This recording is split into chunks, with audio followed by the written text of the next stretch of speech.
Hello and welcome to Skilling. The Rubik's Cube is one of the most fascinating puzzles we've ever come across, right? But what we find more fascinating is the way it's engineered. So we have Aditya here with us, who's going to be walking us through the mechanism of a Rubik's Cube, and we are also going to see how one is manufactured. So Aditya, we understand that there are various methods in which we can manufacture one, Right. but the basic principle always is the same, right? Yes. So can you tell us what the principle is? All right, Srinath. So I have this Rubik's Cube right here. The construction is actually quite simple if you consider a few basic movements. Okay. So you basically take a sphere and you put it inside a cube, right? Consider there is a sphere inside. And if you actually make two vertical cuts, what do you get? You get to twist it around like this, right? Okay. And yeah. then- So when it goes around, it'll still stick to the Stick to surface. the surface. Yeah, Yes, okay. exactly. And then you make another two cuts over here. What do you get? You get multiple more movements here. Okay. Yeah. All right. Right. And even if you take it apart, this is what you're gonna find. So Srinath, why don't you take this one apart? Okay. So this is the most fun part of shooting this episode. We're going to destroy this Rubik's Cube and put it back together. Okay. So we have a cross, and then there is a cross section which goes like this. Correct. Right. And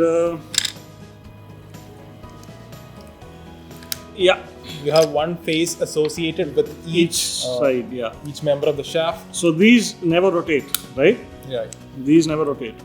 Awesome. Okay, let's put all these later. Let's just get one of them together.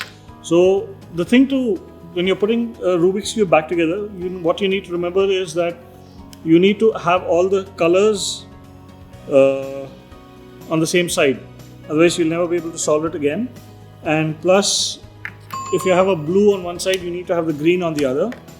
And where's that? Yeah, green on the other. And then red has to be opposite blue. No. Red has to be opposite orange. Okay. Yeah.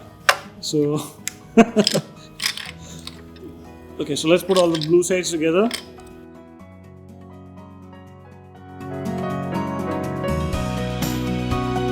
You can see the bottom 1/3 of the sphere which is forming.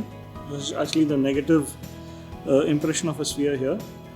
So if you can see the center of the You can see the center cross section, Yeah, which is cross actually section a of the- circle over here. yeah.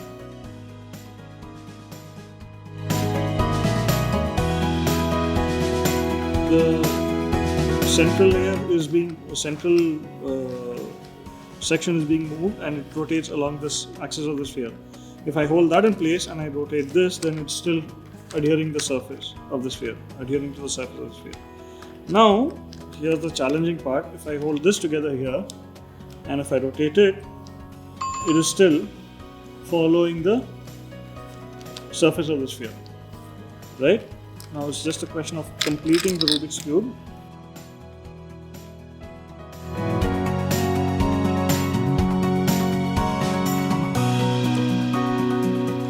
I solved the Rubik's Cube. Okay, so now Aditya and myself are going to have a competition as to who's going to finish the Rubik's Cube faster. Yeah? Sure. Okay. Come on. Right. Right. Daisy.